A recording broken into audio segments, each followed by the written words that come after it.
all weekend long. Of course, Luke and I on the backfields in Owings Mills in preparation for the Sunday battle in the land of Cleve. I'll be out in Cleveland at 1 o'clock on Sunday, making my triumphant return to the lake. And Luke will be with the ball club all weekend long as 11 straight home games. Remains to be seen how many of you show up or don't show up. Tampa first, then Boston, and of course, the Arizona Diamondbacks. Just the way it should be in a pennant race. The Arizona Diamondbacks should come to Baltimore in the middle of a pennant race. He is Chris Fisher. He's down in Tampa. He's a sports anchor reporter for the CBS affiliate WTSP, and actually does a lot of things with the NFL. He's going to be covering the Ravens the next couple weeks in Jacksonville and up here in Baltimore. But I've called not about football, but we will talk some football, Chris Fisher. Great to have you on. I will talk some baseball because the Rays are coming up here looking to lay a little stinker on the Orioles season, and they really haven't been a complete pushover. I think you can ask the folks in Toronto how they feel about that this week, right?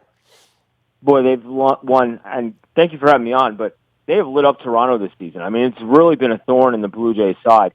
They've won 12 games against them this year, which is rather surprising when you go and look at what they've done against the Orioles, where they've lost 11. So it hasn't exactly been an even matchup against the AL East this year for the Rays.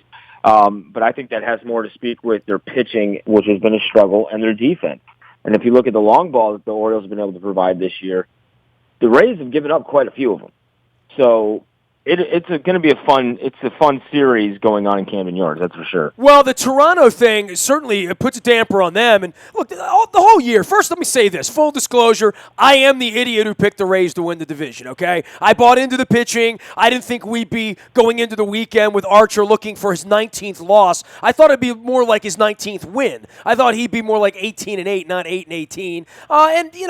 From the Cuba trip straight on through, I've monitored this. I've got a little bit of a Rays heart. I mean, they allowed my wife to throw out the first pitch, so why would I hate on the Rays? They don't have any fans, and sort of similar to the Orioles at this point, empty stadiums and all that stuff. But I'll say this, the Yankees got well last weekend, and the Yankees got back in this race. We thought all along it was Boston and Toronto. Now Toronto, it's amazing in 3 or 4 days. I mean, the Orioles have played well this week, and certainly on this road trip, that it's a really good time to be playing well, but it's also, this is a much more motivated Tampa team, and we saw that a week and a half ago, than I think we expected that the Rays and the Yankees were just going to roll over in September back at the trading deadline.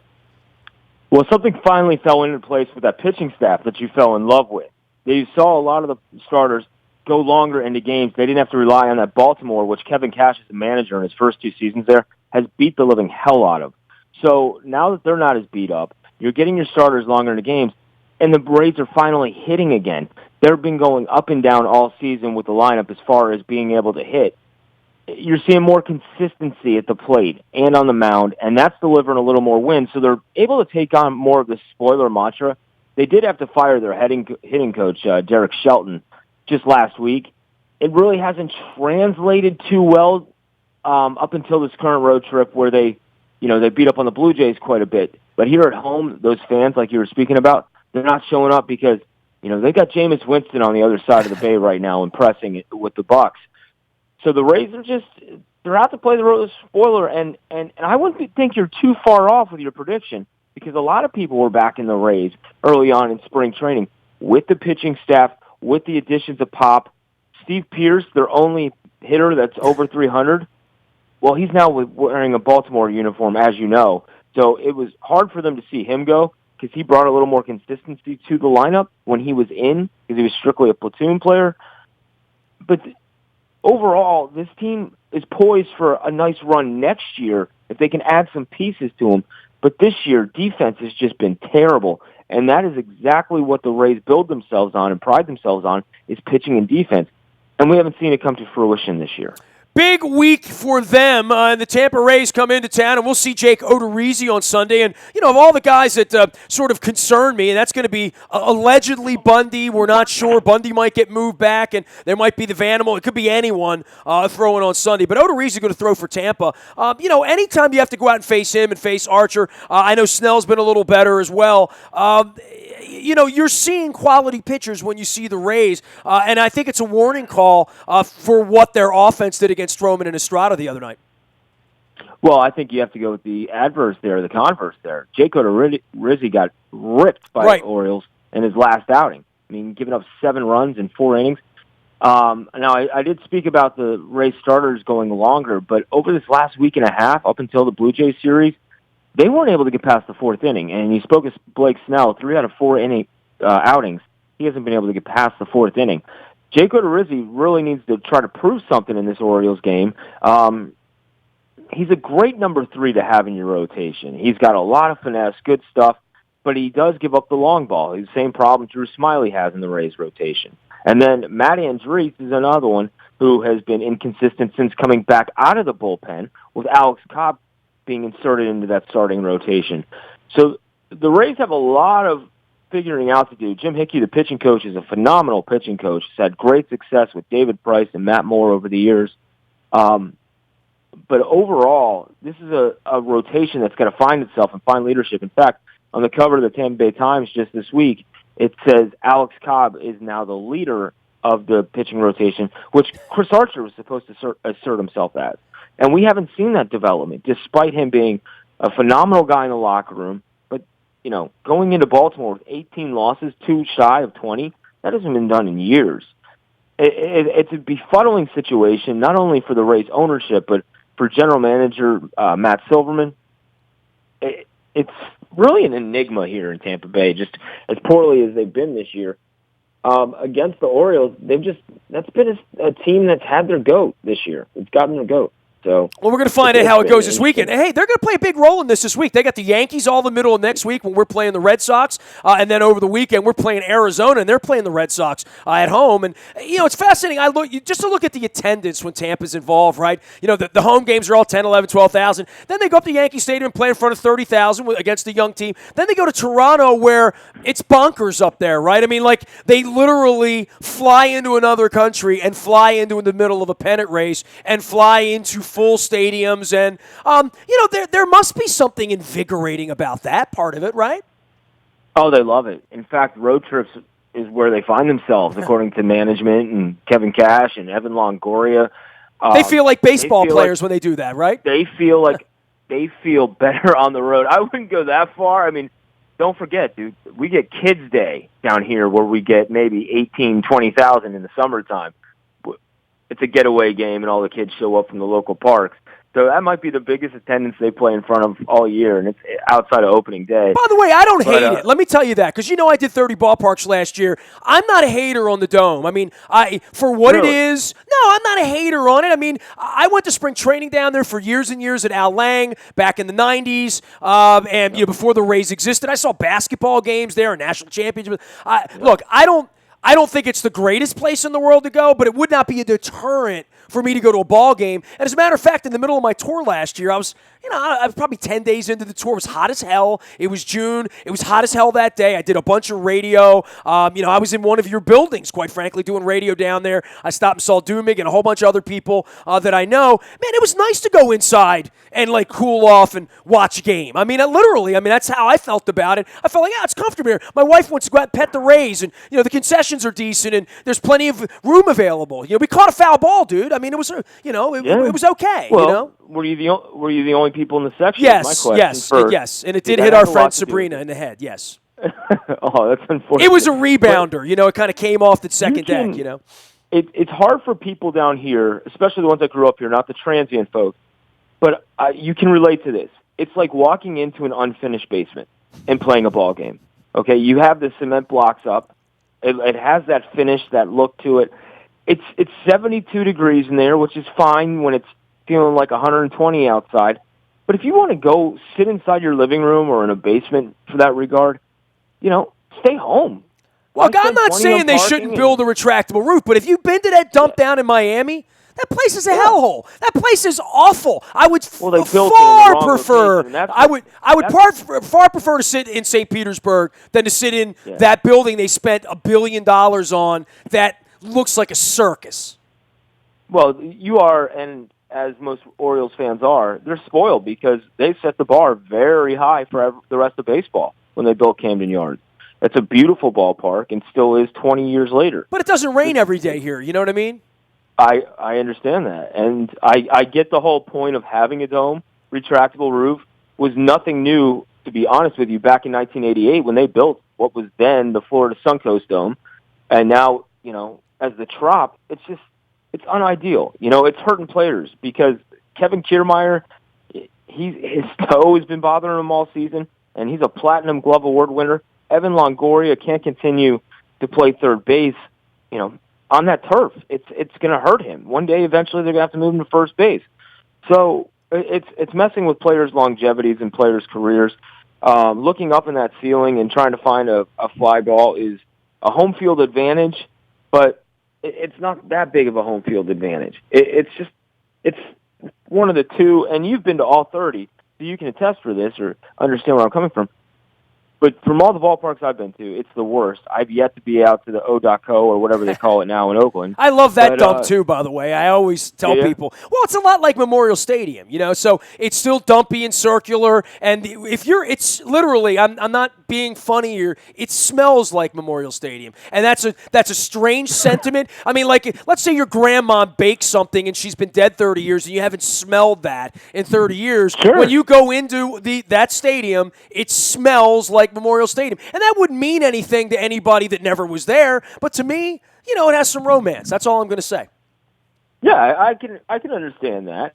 It's perfect for what our demographic is here. And with it being an elderly retiree demographic, you can understand how they would enjoy sitting in the comfort of air conditioning and feel, and the sunlight's not exactly hurting their eyes in that regard.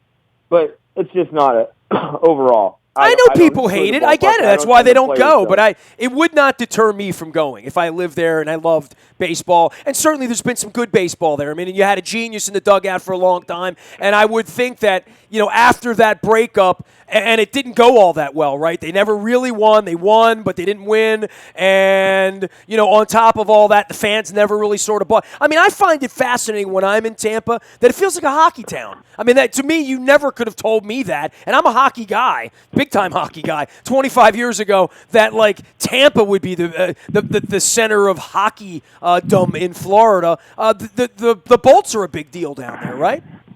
Well, you guys can understand this. I mean, with something that you've orchestrated from what I've read with Peter Angelos and just how the Orioles were run for years, the Lightning are completely the opposite. They have the best ownership in hockey right now in owner Jeff Vinnick, and that has trickled down. That's why Steven Stamkos took less money to stay here.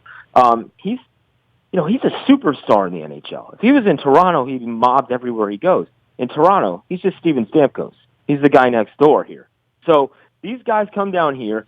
They feel like a sense of community, and they want to stick around here, and it's a great brand of hockey. They'll be loved in this town because they're a winner, and every town loves a winner, and every town will go out and attend a winner. But at the same token, if they're not in attendance, hell, ownership will give away seats. They'll give away to local charity. They give $50,000 away every game. So it's just a huge sense of community around the Lightning, and they love the Lightning. Ownership is not that way with the Rays. It's very tight-fisted, as you can see with the payroll. Well, the original owner was a goofball. I sat next to him on a plane accidentally in Southwest with the twin sisters, and I sat and had a 2-hour conversation with him, and he literally sat next to me on the plane, and I talked to him, and I'm like, this is a bizarre man. You know what I mean? He was a strange dude. Yes, Vince Naimoli has always been, I can't say credited with that, but he has been a little out there at times. Just look at the original name of the Rays, and they went with Devil Rays. So he's an interesting cat. But Stu Sternberg said the other day at Yankee Stadium, he lives in New York. So the only time it seems like he comes down to Tampa is once a year during spring training, and maybe during the regular season.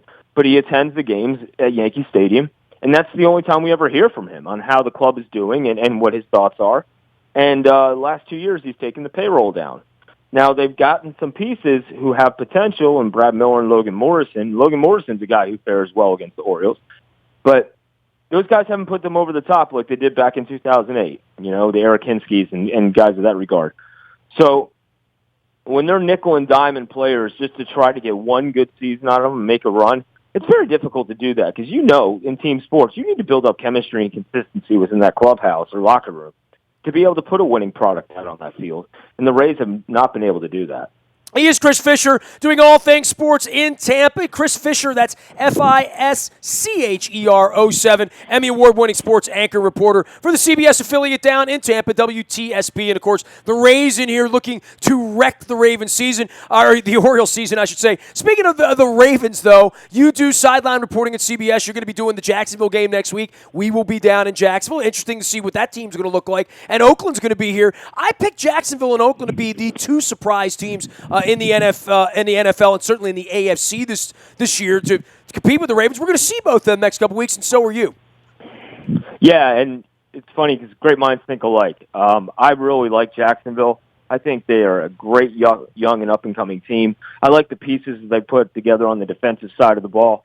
And we know last year for the Ravens fans, that was a heartbreaking loss. So there's going to be a little bit of payback for Joe Flacco, and after watching Week 1, I know it didn't fully come together, but you have to like the added dimension of the passing attack that Joe now has with Steve Smith and Mike Wallace and Bashard Perryman if he's healthy. And I think that's going to be one heck of a game in Jacksonville in Week 3. Yeah, and I'm worried about that. Usually you see Jacksonville, you just say W, right? I mean, because they win 3 or 4 games every year. They're going to win 8 or 9 or 10 this year, I think. And I think the home field advantage, it's going to be interesting to see what happens if they get decent there and if they get some momentum going that people are watching the game from someplace other than the pool, which I hope to visit next week as well. Last thing for you, Jameis Winston in Tampa, signs of life there. My dear friend Mike Smith's down there running around with the defense as well. We got some old friends down there. Duffner's down there as well. Some thoughts about what's going on there because I wouldn't have drafted that kid. There was nothing about that kid I liked. From the press conference to the off the field to the crab legs to the nonsense on the field, putting the jersey on. I didn't like that kid. I would have drafted Mariota. But all that being said, he can clearly play. He does, and he's grabbed complete leadership of that locker room. He has taken over the team. He has gone to the captains of last year and said, look, I need you guys to be more boisterous. I need you to yell. I need you to be more vocal in your leadership role. Because it was evident after just 4 weeks last year that Jameis grabbed control of this team, made it his own, and Lovie Smith was smart in this regard. Now, you can't say that about anything else, but Lovie Smith is the one who pioneered landing Jameis Winston here. Despite all the problems, he saw a good young quarterback in Jameis Winston, the way he was able to corral and lead, not only on the field, but in the locker room. And that's paying dividends right now. You're seeing a lot of the talent that the Bucs have finally come to fruition because of Jameis Winston, getting in their ear, yelling at them, and taking control on the field. Now, he does have a propensity for turning the ball over. I mean, that's not going to stop. But the guy is, he's already a Pro Bowl quarterback. So year 2, it wouldn't surprise me. He was the NFC Player of the Week in Week 1. He's got all the tools. He can make all the throws. It's just whether he can, and he's already displayed that he's able to keep his off-the-field issues, in the past. Now, if he can continue to do that throughout his course of his career, of course, that's going to be a better situation for the Buccaneers moving forward and himself. But this guy so far, I mean, he's becoming a young superstar, and this area is just gravitating toward him right now because they like his energy.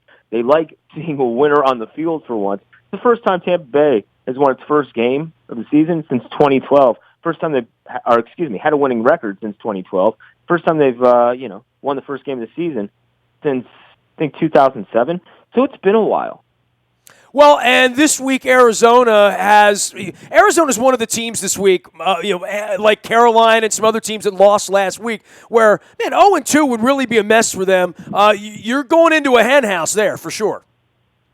Oh yeah, and they know it, and the Bucs know that they're in trouble this week if they don't bring their A game because Arizona's just chomping at the bit to get a W, especially in their own house after that tough Patriots loss. But I think this is a team that's got some wherewithal. Over the past couple of years, they would have just roll over in the first quarter, and they seem much stronger. In fact, I'm on my way to the Bucs practice right now. Good, man. They stronger leadership in that locker room. Dirk Cutter is somebody who they just don't want to disappoint. It was said last week that Dirk Cutter, this first-year head coach, last year was an offensive coordinator for the Buccaneers. has taken on a father figure kind of role. The team just doesn't want to disappoint him. Now, that's all we had heard about Lovie Smith is he's a player's coach. Nobody wants to disappoint him. But the guy couldn't call a defense, and that was his forte. So things have changed. The game has evolved, and it suits more what Dirk Cutter's trying to do offensively and your buddy Mike Smith defensively. Boy, has that been a resurgence for this defense. And we're only through 1 week of the season. We saw in the preseason, the Bucs led the league in sacks. That was supposed to be what Lovie Smith did. So Mike Smith has been a wonderful shot in the arm for this franchise. So is Dirk Cutter. And I think it's going to be a hell of a game in Arizona. That was kind of fun for Smitty to get a win over the old franchise, too, last week, right? Oh, for him and Cutter. Cutter was his offensive coordinator for 4 years. Cutter and Smith getting game balls that week up in Atlanta. So, yeah, it was definitely all smiles on the plane trip home from what I've been told. But as they like to say in the NFL, as you know, they turn their page that Monday. That last game was in the past, and now they got to focus on Carson Palmer and Larry Fitzgerald and the vaunted secondary of the Arizona Cardinals with Patrick Peterson and Tyrann Mathieu. So that's a heck of a test. Chris Fisher will be on the sideline next week in Jacksonville for the Ravens, as well as here in Baltimore for Oakland. He is an award-winning CBS affiliate reporter down at WTSP in Tampa, and we've got the Rays in here all weekend. So a lot of Tampa in the headlights here, Chris. I'm looking forward to chatting with you again some point down the line, and maybe we'll check in after that Oakland game. Appreciate the time today, my man.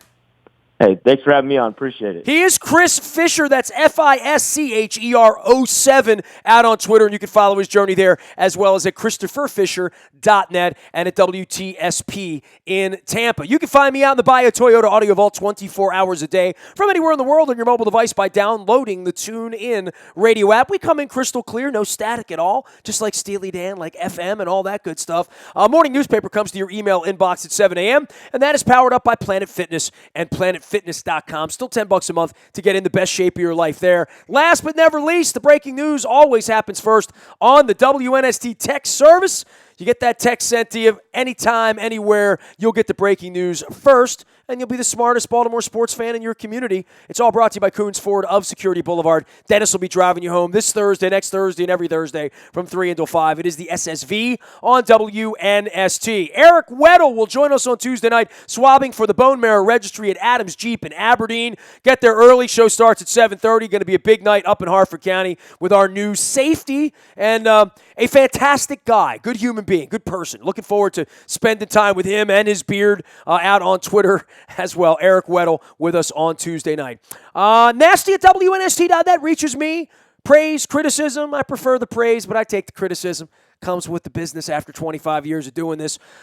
Twitter, Facebook, LinkedIn, Snapchat, Instagram, streaming live on Facebook Live, as well as our YouTube WNSTV channel. I'm Nestor. This is WNST.net, AM 1570, and WNST Towson, Baltimore. And we never stop talking Baltimore sports.